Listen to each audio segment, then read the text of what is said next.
Bonjour. Il y a une expression anglaise qui dit que le sang est plus épais que l'eau. C'est-à-dire que les liens familiaux, les liens du sang sont plus forts que tout autre lien. En français, on dit parfois que la famille, c'est sacré. Et même en Occident, en France, où l'importance de la famille diminue peut-être, on sait que nos familles sont synonymes à la fois de sécurité et de responsabilité. Ça vient de Dieu. C'est lui qui a créé la famille. Donc la parole de Jésus dans le verset que je vous propose de méditer aujourd'hui est d'autant plus choquante. Lisez avec moi Luc 9, les versets 59 et 60.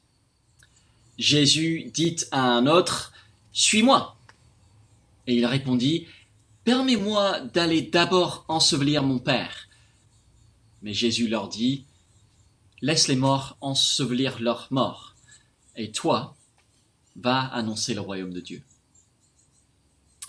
C'est le moment de faire pause et de réfléchir à la question suivante. Pourquoi Jésus répond-il de manière aussi choquante à cette personne?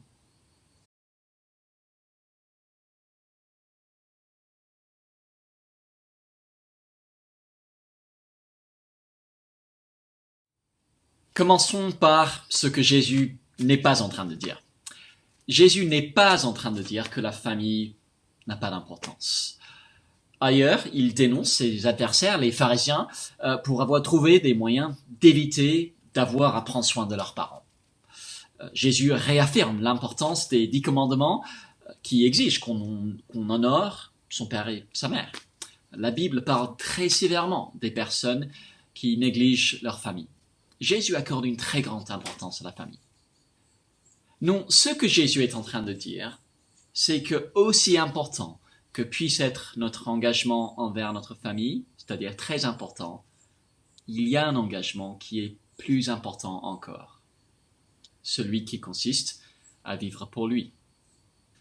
Dans cet exemple, tous les détails ne sont pas clairs. Est-ce que le père de cette personne est déjà mort et elle veut retourner organiser les obsèques avant de s'engager avec Jésus? Ou bien est-ce qu'il est toujours vivant et cette personne n'envisage pas de le quitter tant qu'il est en vie? On ne sait pas. C'est possible aussi que Jésus réponde en utilisant une technique connue des rabbins juifs du 1er siècle, l'hyperbole, l'exagération pour faire passer un message.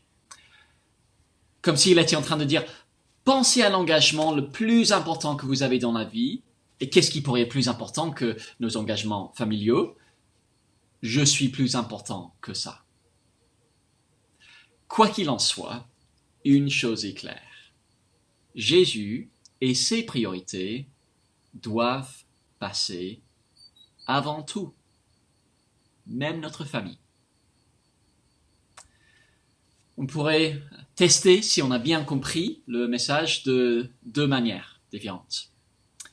D'abord, quand suivre Jésus nous oblige à aller contre la volonté de notre famille.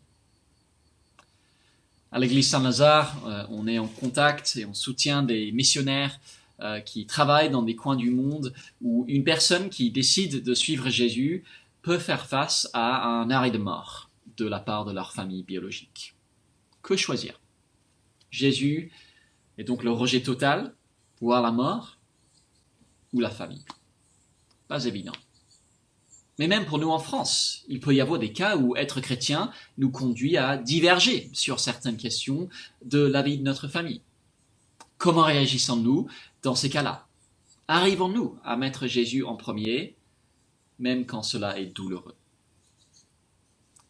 Deuxième test. Qu'est-ce qui oriente nos projets dans la vie? Le bien-être de notre famille? Le désir de plaire en tout point à nos parents? Ou Jésus et la cause de son royaume?